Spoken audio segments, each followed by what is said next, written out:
Irmãos, primeiramente quero agradecer a Deus pela oportunidade que nos concedeu de estarmos aqui nessa manhã de sábado.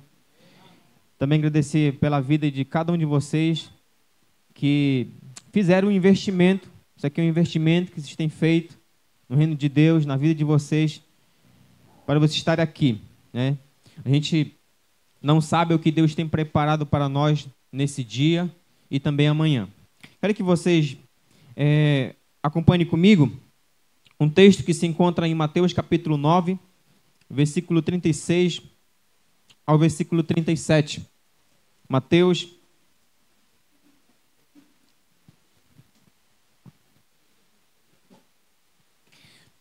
capítulo 9, versículo 36, Mateus capítulo 9, versículo 35 até o versículo, vamos ler até o versículo 38. Vocês encontraram aí? Mateus 9, 35 até o 38.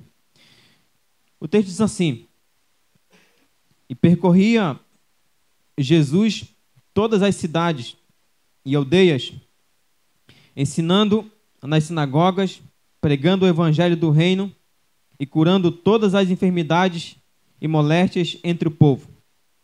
Vendo ele as multidões, tinha grande compaixão delas, porque andavam cansadas e abatidas, como ovelhas que não têm pastor. Então disse aos seus discípulos: A seara é realmente grande, mas os ceifeiros são poucos. Rogai, pois, ao Senhor da seara que envie ceifeiros para a sua seara. Amém? São duas irmãs que elas me colocam muita fé no coração. A irmã Zenita, ela é uma irmã que ela é cega há muito tempo, mas ela, devido agora a algumas enfermidades, que ela não faz muitas coisas, mas ela é uma mulher que lava, cozinha, tica peixe, conhece a casa dela inteira. Ela é cega. Mas toda vez que eu vou dar ceia para aquela mulher me passa perseverança e fé. Amém. E a outra irmã é a irmã Maria Raimunda, 47 anos em uma rede. Tem 59 anos de idade. Desde os 10 anos de idade, pegou uma paralisia infantil. Mas é uma irmã que ela não blasfema, ela não reclama, ela não murmura. E a última vez que a gente foi com o Nélio e o diácono Rafael, ela falou assim: irmãos, eu quero que vocês cantem louvor. E a gente não sabe cantar louvor, mas a gente cantou louvor com ela. O que me motiva é o seguinte, que às vezes nós temos uma voz boa, temos mão, temos pé, temos tudo para servir a Deus. Temos tudo para fazer para o reino de Deus. E a gente fica se maldizendo pela vida que a gente tem. Aquela mulher, naquela situação que ela está, com 47 anos no fundo de uma rede, ela poderia ter desistido da vida há muito tempo. Mas ela não desiste da vida porque ela tem uma esperança viva no seu coração, que é Jesus Cristo. E aí, diante disso, a gente faz uma pergunta: por que o evangelho ele é necessário? Por que a missão ela é urgente? Será que vale a pena a gente pregar o evangelho? Será que vale a pena a gente investir o nosso tempo, o nosso dinheiro nessa causa do reino de Deus? Eu digo para vocês que vale a pena, porque essas duas irmãs que eu citei agora, elas têm uma esperança viva porque o evangelho alcançou elas. E um dia alguém pregou para elas. Então, em primeiro lugar, irmãos, eu quero aqui dizer para vocês que a missão ela é urgente, o evangelho ele é necessário, em primeiro lugar, porque Romanos capítulo 1, versículo 18 vai dizer que a ira de Deus se revela contra toda impiedade e contra toda injustiça. Esse é o primeiro ponto que nós temos que pensar aqui. E aí a gente surge uma outra pergunta aqui. Vocês sabiam que existem pessoas no mundo ainda que ainda não ouviram o evangelho? Tem pessoas que estão dentro da nossa casa, pessoas que são nossos amigos, nossos vizinhos, que ainda não ouviram o evangelho, pessoas que ainda não foram salvas. E é por isso que a missão ela é urgente, é por isso que o evangelho ele é necessário. Esse é um dos primeiros pontos que nós temos que pensar. E o segundo ponto que Paulo vai dizer é que a justiça de Deus, a ira de Deus se revela contra toda injustiça e impiedade que está no mundo. Então quer dizer que todos estão debaixo da ira de Deus. Todos que ainda não aceitaram Jesus estão sentenciados a morrer. Então a missão ela é urgente. Ela precisa ser urgente para chegar até essas pessoas e essas pessoas serem salvas. Em segundo lugar, diante disso, nós temos que pensar em um outro ponto, aquele que Paulo fala em Romanos capítulo 1, versículo 16. Paulo vai dizer, olha, eu não me envergonho do Evangelho, porque o Evangelho é o poder de Deus para a salvação de todo aquele que nele crê. Não só do judeu, mas também do grego. Quando Paulo escreve a carta em Romanos, os judeus diziam que Jesus ele era uma pedra de tropeço. Para os gentios ele era escândalo. E não acreditavam na ressurreição de Jesus. Ele falava assim, como é que eu vou crer em um Jesus de Nazaré, nascido numa manjedoura, crucificado em um madeiro, filho de um carpinteiro, uma cidade que a gente conquistou. Como é que vocês querem que nós creiamos nesse homem? E aí Paulo fala assim, para vocês esse Jesus pode ser um escândalo, para vocês ele pode ser uma pedra de tropeço, mas para mim ele é o poder de Deus. Ele é o poder de Deus, porque eu sou prova viva disso. Ele transformou a minha vida. Então por isso que o Evangelho, ou seja, a missão, ela é urgente, porque a missão ela é de Deus. Nós somos apenas instrumentos na mão do Senhor para isso.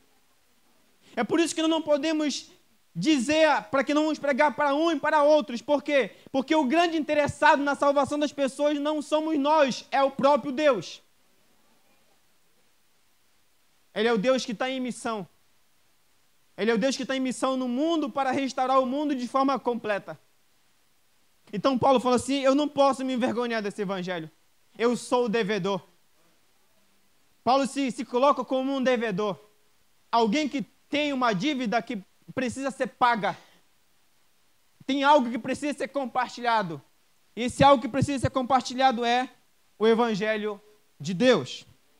E aí eu quero citar o último texto aqui, 1 Coríntios capítulo 15, versículo 58, para a gente terminar aqui essa reflexão. Algumas pessoas vão lembrar que eu vou falar aqui, porque já falei desse texto em algumas igrejas nossas. Paulo vai dizer nessa carta dos 1 Coríntios capítulo 15, versículo 58, vai dizer que algumas pessoas em Corinto não acreditavam na ressurreição de Jesus. E aí Paulo vai dizer assim, olha, se vocês não acreditam que Jesus ressuscitou, a fé de vocês é vã. O testemunho de vocês é vão. A pregação de vocês é inútil. Mas se nós cremos que Jesus morreu e ressuscitou, lá no final do versículo do capítulo 15, vai dizer assim, todo o trabalho de vocês não será inútil. Todo o trabalho de vocês não será inútil. Se nós não cremos que Jesus não ressuscitou, irmãos, nós estamos aqui perdendo tempo. O dinheiro que vocês investiram para estar aqui foi inútil. Mas se nós cremos que Jesus morreu e ressuscitou, todo esforço que vocês fazem de ser um coordenador, de ser um líder de base, de ser um anfitrião, de ser um membro de uma base, de você ser um líder de uma igreja local, de você, às vezes, dependendo do cansaço, da fadiga, às vezes do medo, da incredulidade, mas mesmo assim você levanta da sua rede sábado de manhã, você levanta de tarde para você ir para, você vai de noite, domingo à noite para a igreja, você vai de tarde para a base, você investe o seu tempo na causa do reino de Deus. Todas as vezes que você sofreu pelo evangelho, todas as vezes que você perdoou alguém, toda vez que você investiu dinheiro nessa causa e falou assim, tudo isso que vocês fizeram não será inútil.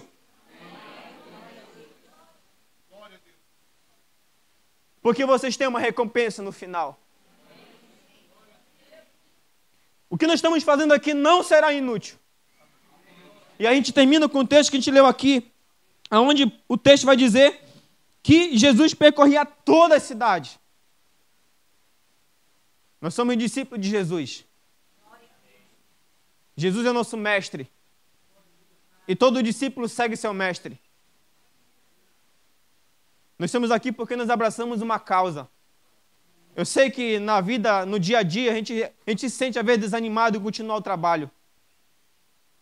Tem pessoas que estão aqui que durante a semana, antes do congresso, estavam doentes, não estavam? Não conseguiam nem levantar da rede, nem andar. Mas Deus sabe que Ele chamou vocês. Ele sabe por que chamou vocês. Ele sabe. A obra é dele. O evangelho é dele. Ele que salva, ele que perdoa. Aquele que começou a boa obra em nós, ele vai terminar essa boa obra. O mesmo Senhor que chamou Moisés, o Senhor que chamou Paulo, o mesmo Senhor que chamou todos os outros pastores, é o mesmo Senhor que chamou cada um de vocês. E assim como Ele sustentou todos esses homens, Ele vai sustentar a gente até o final também. Mas aí tem um imperativo aqui sobre cada um de nós, que Jesus corria em toda a cidade ensinando, e essa é a nossa missão, percorrer em todos os bairros da cidade e ensinar o Evangelho, porque ainda existem pessoas no mundo que elas estão perdidas, que estão abatidas, que estão como ovelhas sem pastor.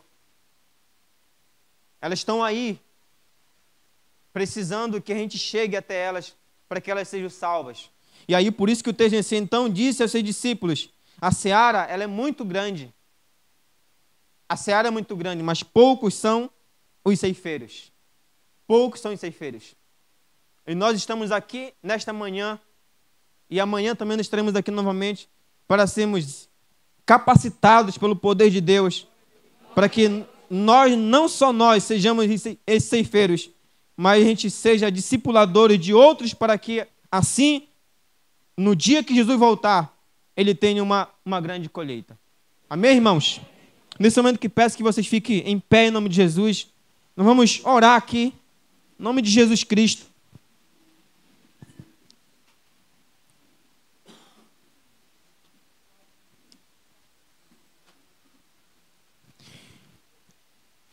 A missão, ela é árdua.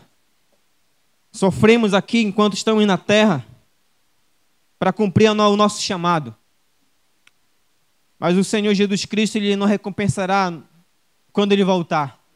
Por isso que nenhum esforço nosso aqui é inútil. E isso que nós vamos fazer aqui, orar ao Senhor.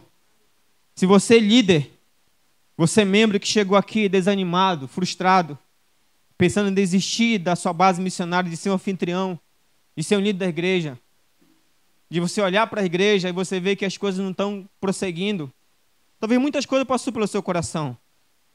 Apresente nesse momento ao Senhor da seara, que é Jesus. Amém. A Ele, para que a gente saia deste lugar aqui, impactados pelo poder de Deus, com uma nova visão, animados para cumprir a missão que Ele nos chamou. Amém?